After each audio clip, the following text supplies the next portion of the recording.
मान लो, या तो ये मान लो कि रसूल अल्लाह ने कहा था जनाब सैयदा से कि क़यामत तक के कौम को हम पैदा करते रहेंगे।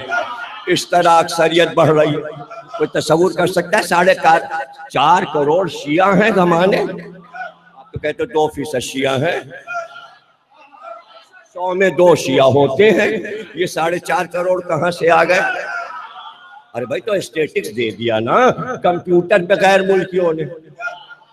93 लाख तो ईरान के थे, 15 लाख शिया या उसमें सुन्नी भी शामिल, जो भी समझो, पाकिस्तान 18-20 लाख हिंदुस्तान के थे, फिर अरब ममालिक के थे, कुवैत के थे, मस्कत के थे, दुबई के थे, अमेरिका और लंदन के थे। इस तरह 4.5 करोड़ हुए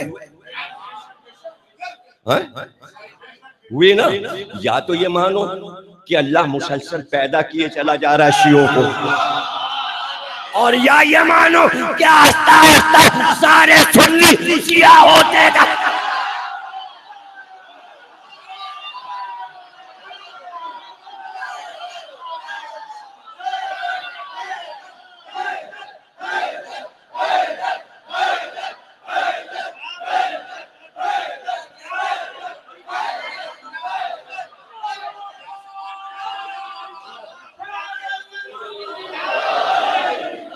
अगर मौजिज़े के कायल हो तो ये मान लो कि अल्लाह पैदा करता जा रहा है और तादाद बढ़ाता जा रहा है, तादाद बढ़ाता जा रहा है। अगर मौजिज़े का इनकार है तो फिर ये मान लो।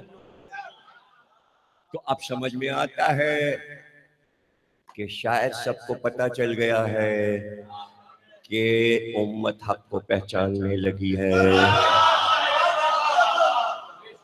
हक को पहचानने।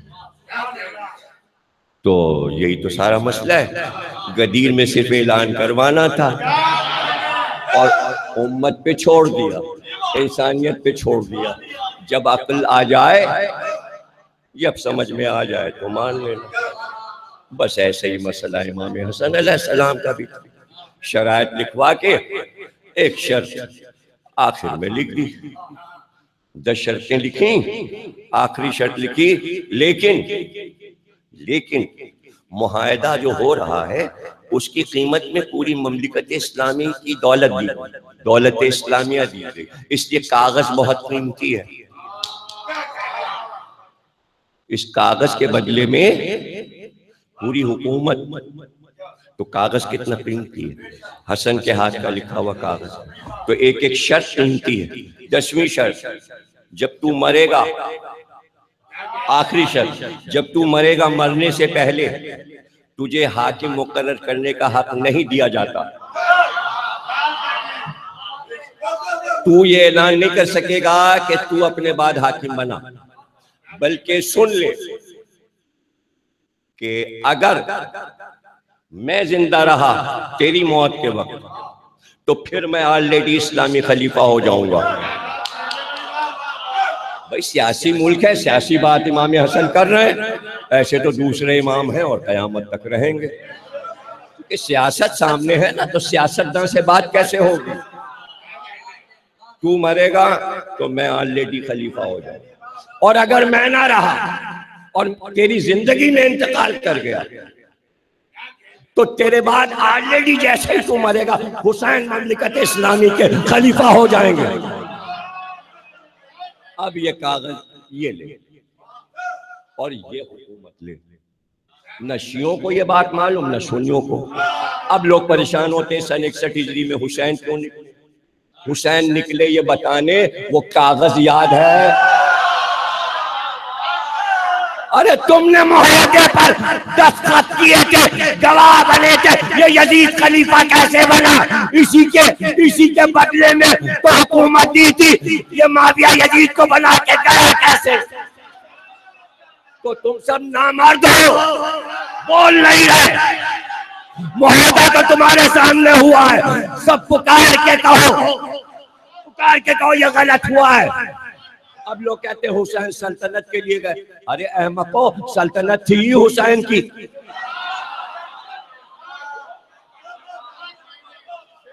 अब ये तो वही समझेंगे जो मुआहदे लिखते हैं और मुआहदे पूरे करने पड़ते हैं।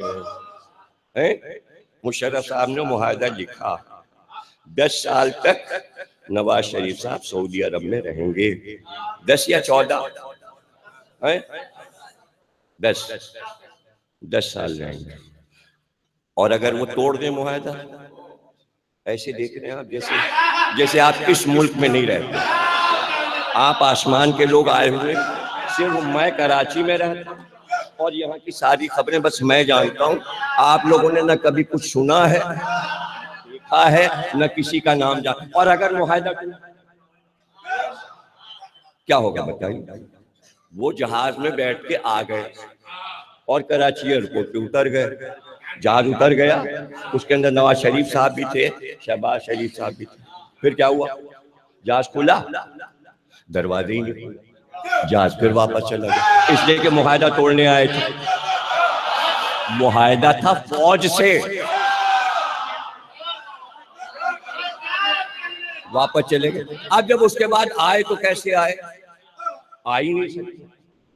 मुशर्रफ साहब तो मौजूद थे, इसलिए कि पीपुल्स पार्टी ने उन्हें सदर बनाया हुआ था। ऐसे देख रहे हैं जैसे किसी और मुल्क से। बहुत मजे की बात है कि मुझसे ऐसे सुन रहे हैं जैसे अभी अभी सब फरिश्ते उतरे। अब क्या हो? इसलिए पीपुल्स पार्टी को जमहूरियत की मदद के लिए नवाज शरीफ की मदद की जरूरत थी। जब तक 2 पार्टियां ना हो जमहूरियत कायम नहीं हो सकती। इसलिए पीपुल्स पार्टी ने नवाज शरीफ को बुलाया, तब वो आए। इसलिए कि जमहूरियत की चैंपियन पीपुल्स पार्टी है। वो कहते हैं हम उम्मुल जमहूरियत हैं, हम ही चला रहे हैं जमहूरियत, वरना किसी को जमहूरियत के उसूल ही नहीं मालूम। अब वो आ गए, जब वो आ गए तो 2 पार्टियां हो गई, एक पंजाब में एक सिंध में। हुकूमत शुरू हो गई। अब तुम रहो 5 साल, फिर 5 साल हम, फिर 5 साल तुम, फिर 5 साल, फिर 5 साल तुम, फिर 5 साल। इमाम हसन क्या कह रहे हैं? अरे यही तो जमहूरियत थी। इसलिए कि वो इमामत को मानने को तैयार नहीं थे। अली दुश्मनी तो आ रही थी विरासत में, न वो गदीर को मान रहे थे, न वो इमामत को मान रहे थे। तो वही जमहूरियत को चलानी थी। तो उनके मिजाज के मुताबिक इमाम हसन ने उन्हीं के मुंह पर तमाचा मारा। ये सुलो नहीं है। सुलो तो जब होती जब अमल हो। ये तो मुआहदा तोड़ दिया गया, मुआहदा तोड़ दिया गया। अब मुआहदा टूट गया, इसलिए कि अवाम ने कहा नहीं, हम यजीद का साथ देंगे। हुसैन के साथ अवाम आने को तैयार नहीं। तो अब क्या करें इमाम? तो इमाम क्या दिखाएगा? इमाम कहेगा तुम्हारी अक्सरियत क्या है, मेरे ये 72 काफी है। तो अक्सरियत ने पुकार के कहा मारे जाओगे और सब मारे जाएंगे। तो हुसैन ने जवाब में कहा हाँ सब मारे जाएंगे और हम भी मारे जाएंगे, लेकिन क़यामत तक तुम सब जलील हो जाओगे। इसलिए कि मुआहदे तोड़ते हो। शरीफ आदमी मुआहदा नहीं तोड़ता। उम्मत ने मुआहदा तोड़ा और हुसैन का साथ नहीं दिया। तो फिर ज़ैनुल आबिदीन क्या करें? ज़ैनुल आबिदीन क्या करें? गोशा नशीन हो गए। उनकी खामोशी उम्मत की रुसवाई बन गई। वो समझिए ये रो रहे हैं। फिर अभी तो जुमला कहा था, वही सैयद सज्जाद का एक आंसू करोड़ों ज़ायर बन गए। यह है सब्र के नताइज। क्या कहता है अल्लाह? इन्नल्लाह मा साबिरीन। जहां तुमने सब्र किया हम तुम्हारे साथ हो। जो लोग आपको बहकाते हैं ना कि आज़ादारी का दौर खत्म हो गया, यही है सब्र, यही मातम, यही जंजीर, यही कमा, इसी का नाम सब्र है। और जब तक आप सब्र करते रहेंगे अल्लाह आपके साथ रहेगा। जिस दिन आप बेसब्रे हो जाएंगे अल्लाह बस यही ताबूत उठाने हैं, यही मातम करना है, यही मातमी अंजुमने हैं, यही इमाम ज़माना के लश्कर है। आज़ादारी तक ही बात जानी, आज इमाम बाड़ों से जुलूस निकलते हैं, इमाम ज़माना आएंगे तो खाने काबा से निकालेंगे, खाने काबा से जुलूस निकलेगा, है ना, मातम होगा। और यही मातमी अंजुमने दस्ता बन के इमाम ज़माना की, इसीलिए तो अल्लाह ने आशूर के दिन ज़हूर रखा है, ज़हूर मेहदी आशूर के दिन होगा ताकि खूब मातम हो और अल्लाह के घर से जुलूस करबला तक जाए। अभी तो नजफ से पैदल जा रहे हैं करबला तक, इमाम ज़माना के ज़माने में खाने काबा से करबला तक पैदल जाए, खाने काबा से। और ऐसी जंजीर लगेगी कि मक्का भी गूंज उठेगा और करबला भी गूंज उठेगा। जंजीर कमा, अभी शुहदाए करबला में ताबूत पहुंचे, अभी कमा लगी। मातम होता है हर साल पुराना अंजुमन ज़फ़रुल ईमान। सिर्फ ये सुनना और सुना देना यही इनकलाब है। ये कहानी नहीं है, दास्तान नहीं। गुजर रहे हैं सैर करते हुए, सब्ज मकान नजर आया, जिब्रील अमीन, ये सब्ज कस्र बहुत खूबसूरत है, कई आपके बड़े नवासे हसन का। फिर सुर महल नजर आया, ये भी बहुत खूबसूरत है, ये आपके छोटे नवासे हुसैन का। मेराज, इसे कहते हैं हदीसे मेराज, इसका नाम ही है हदीसे मेराज। जिब्रील ये सब्ज क्यों है हसन का महल का? इसलिए कि बड़े नवासे को जहर दिया जाए। और का ये हुसैन का कस्र सुर्ख क्यों है? का इस नवासे को खून में नहला दिया जाएगा। हुसैन करबला में अपने लहू में सुर्ख हो जाएंगे।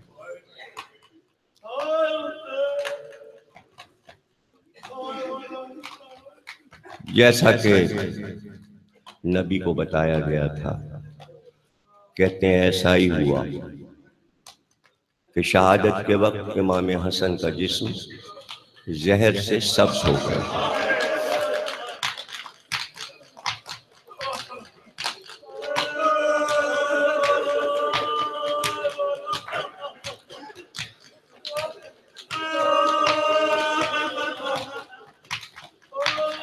चूंकि इमाम हसन अलैहिस्सलाम दिन में रोजे रखते थे, हमेशा रोजे रखते थे, और जो रोजेदार होता है उसे प्यास बहुत लगती है रात को, इसलिए हमेशा आपके सरहाने पानी रखा जाता था। पानी सुराई में रखा जाता था कि जब भी प्यास लगे तो हाथ बढ़ाकर आप पानी पी लें। मिट्टी के बर्तन पे बारीक कपड़ा सफेद बंधा रहता था ताकि पानी बंद रहे। उसी कपड़े पर जहर को छाना गया और ये जहर जमर्रुद को पीस कर बनाया गया था। इब्ने आसाल एक हकीम था जिससे ये जहर बनवाया गया था, और इस जहर की खासियत में ये लिखा हुआ है कि अगर इस जहर की एक चुटकी समंदर में डाल दी जाती तो पूरा समंदर जहरीला हो जाता और समंदर की तमाम मखलूकात मर जाती। ऐसा जालिम जहर था जो पानी में मिलाया गया। शब 28 प्यास लगी इमाम को और हाथ बढ़ाकर आपने मिट्टी के आफोरे में पानी लिया और होठों से लगाया। बस पानी का पीना था कि आपने आवाज दी, मेरा कलेजा कट रहा है। कनीजें दौड़ पड़ी, बीबियों को तिला हो गई। इमाम के बिस्तर के चारों तरफ एक क्रिया का शोर बुलंद हुआ। किसी ने इमाम हुसैन अलैहिस्सलाम को इत्तला दी, फौरन तशरीफ ले आए और पहलू में बैठ गए इमाम हुसैन और भाई के गले में दोनों बाहें डाल। भाई से भाई लिपट गया। कहते हैं कि वो कूजा जो इमाम हसन के हाथ में था, वो कूजा इमाम हुसैन ने इमाम हसन के हाथ से लिया और चाहा कि अपने लब से लगाएं, कि बड़े भाई ने उसको हाथ से लिया और जमीन पर फेंक दिया। का हुसैन, इसी में तो जहर मिलाया गया है, मेरा कलेजा कट रहा है। जब से मैंने ये पानी पिया है मेरा कलेजा कट रहा है। जहर कैसा था?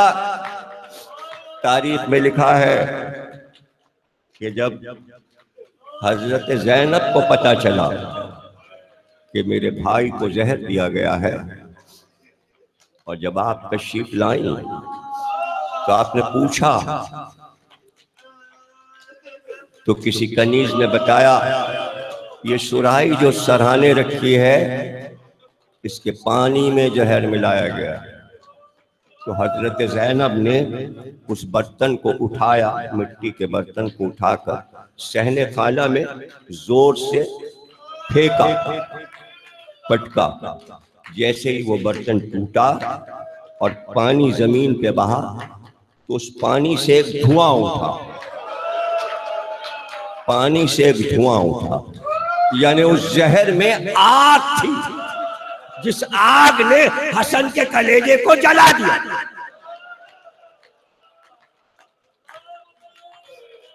और बेख्तियार इशारा किया का हुसैन कष्ट बढ़ाओ।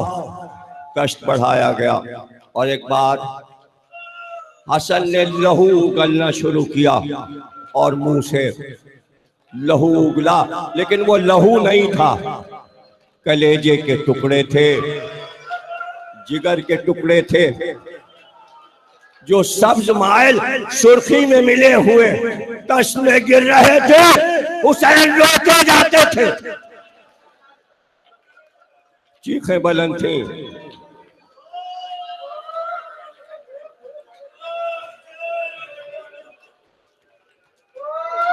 फिर आगे बढ़ी और आगे बढ़कर कहा, शाहजादे, शाहजादी तशरीफ ला रही हैं। हजरत ज़ैनब को इत्तला हो गई। इशारे से इमाम हसन ने कहा, भाई हुसैन ये कष्ट हटा लो, ऐसा ना हो कि ज़ैनब की नजर पड़ जाए। मैं कहूंगा इमाम हसन ज़ैनब करबला में आके देखो, ज़ैनब और मस्तले हुसैन। जज़ाकल्लाह। शब शहादत है, जैसे आशूर का दिन ऐसे ही कल हसन की शहादत का दिन है, खाक उड़ाने का दिन है, मातम का दिन है, रुखसते हसन है अहले हरम से। एक बार इमाम हुसैन ने फरमाया, भाई भाई ये किसने जसारत की कि इस बर्तन में जहर मिलाया? का हुसैन, हम नाम जानते हैं लेकिन हम नाम नहीं बताएंगे, हम नाम नहीं बताएंगे। और एक बार इमाम हसन ने निगाह उठाई, जैसे ही निगाह उठाई इमाम हुसैन ने मुड़कर देखा तो सामने अब्बास खड़े थे, सामने अब्बास खड़े थे। इमाम हुसैन समझ गए कि भाई ने नाम क्यों नहीं लिया, कातिल का नाम क्यों नहीं लिया। थोड़ी सी तकरीर यहाँ पर रोकते हैं हम और जरा गौर से सुन लीजिए दो तीन बातें, ताकि आप दिल भर के गिरिया कर सकें।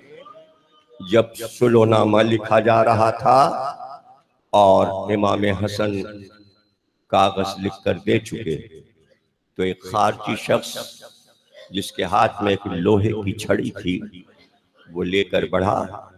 वो जाहिर कर रहा था जैसे वो अंधा है, लेकिन उसने छड़ी की नोक में जहर लगाया हुआ था और एक बार आगे बढ़कर उस छड़ी की नोक को इमाम हसन के पैर पे रख के दबाया। वो छड़ी पैर से पार हो गई और इमाम हसन जख्मी हो गए और हजरत मुख्तार के चचा इमाम हसन को कूफे लाए और वहां अपने यहाँ कुछ दिन इमाम हसन को रखा। जब मदीने वापस आए इमाम हसन, तो हजरत अब्बास ने अपने तमाम साथियों से पूछा कि वो शख्स कौन था जिसने मेरे भाई पर हमला किया था।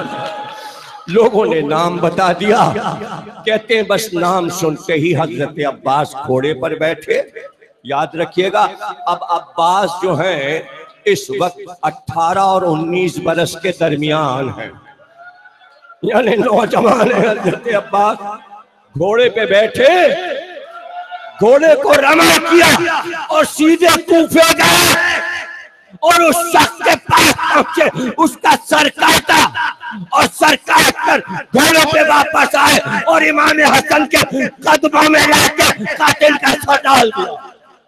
इमाम हसन ने सर से पैर तक हजरत अब्बास को देखा। क्या सीना, क्या दिल बड़ा होगा हसन का, कैसा जानिसार भाई है मेरा अब्बास। और सुन ले ताकि आगे मैं मसाइल पढ़ूं। जब से इमाम हसन ने मुआहदा लिखा था, जिधर से निकलते मदीने में यह आलम था कि इमाम हसन पे यलगार होती, इमाम हसन को बुरा कहा जाता, बुरे अल्फाज निकाले जाते, लेकिन आप सर झुका कर वापस आते और आ जाते, घर में आते और जैसे ही आ जाते मुड़कर गुलाम से कहते जरा मेरे भाई अब्बास को तो बुलाओ, जरा मेरे भाई अब्बास को तो बुलाओ। फौरन गुलाम जाता, हजरत अब्बास को लेकर आता। एकदम नजर पड़ती इमाम हसन की और हजरत अब्बास को देखे, तुम आ गए मेरे भाई, बस अब तुम आ गए, यहीं बैठ जाओ, मैं तुम्हें देखता रहूं ताकि मेरा दिल बड़ा होता रहे। कुछ आप समझे क्यों फौरन बुलवाते थे? इसलिए बुलवाते थे कि अभी बाहर जो कुछ हुआ है अगर अब्बास को पता चल गया तो मदीने में तलवार चलेगी और एक एक को अब्बास कत्ल कर देगा। इसलिए बुला लेते थे, अपने पास बिठा लेते थे। अब्बास तुम्हें देखकर मुझे सब्र आता है, तुम्हें देखकर मुझे सब्र आ जाता है ताकि अब्बास बाहर न जाए, तलवार न निकाल ले। ये तो अहले बैत का रवैया था उम्मत के साथ। अब आखिरी जुमले सुन लो। जब शहादत होने लगी इमाम हसन की तो बुलाकर एक वसीयत की, कहे हुसैन जब मुझे गुस्ल देना, जब मुझे कफन पहनाना, तो हदीस नाना की ये है कि मासूम को मासूम कफन पहनाता है, मासूम को मासूम गुस्ल देता है, लेकिन जब तुम मुझे गुस्ल देने के लिए, कफन पहनाने के लिए हुजरे में जाना तो अब्बास को अंदर बुला लेना। और मेरे दफनो कफन में अब्बास को शामिल करना, ताकि ऐसा ना हो कि दुनिया ये न समझे कि मेरा भाई अब्बास मासूम नहीं है। जब गुस्ल देने लगे, कफन पहनाने लगे, दरवाजा खोला, अब्बास, अरे हसन के जनाजे पर अब्बास गुस्ल भी दे रहे थे और कफन भी पहना। मैं कहूंगा करबला में हुसैन को कौन कफन पहना?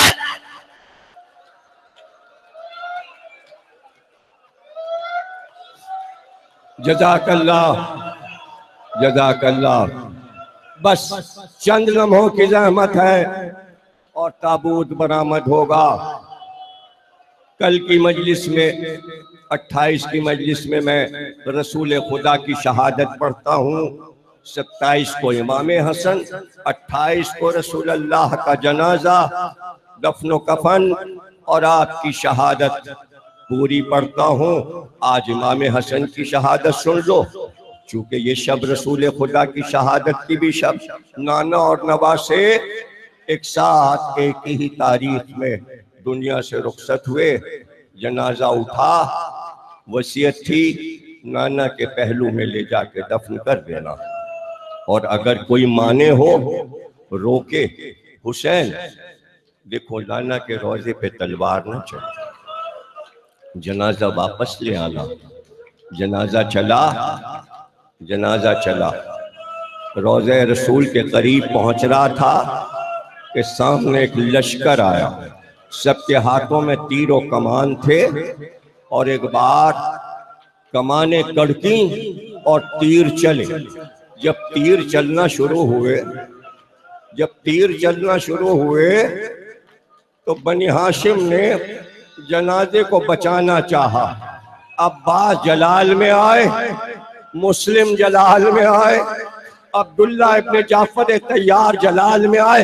एक एक के सीने पर हुसैन हाथ रखते जाते और कहते जाते ये नाना की कब्र है यहाँ। कभी मुस्लिम को समझाया, कभी मोहम्मद हनफिया को समझाया, कभी अब्दुल्ला इब्ने जाफर तैयार को समझाया, और कभी अब्बास को समझाया, और कहते जाते थे जनाजे को वापस ले चलो, जनाजे को वापस ले लो।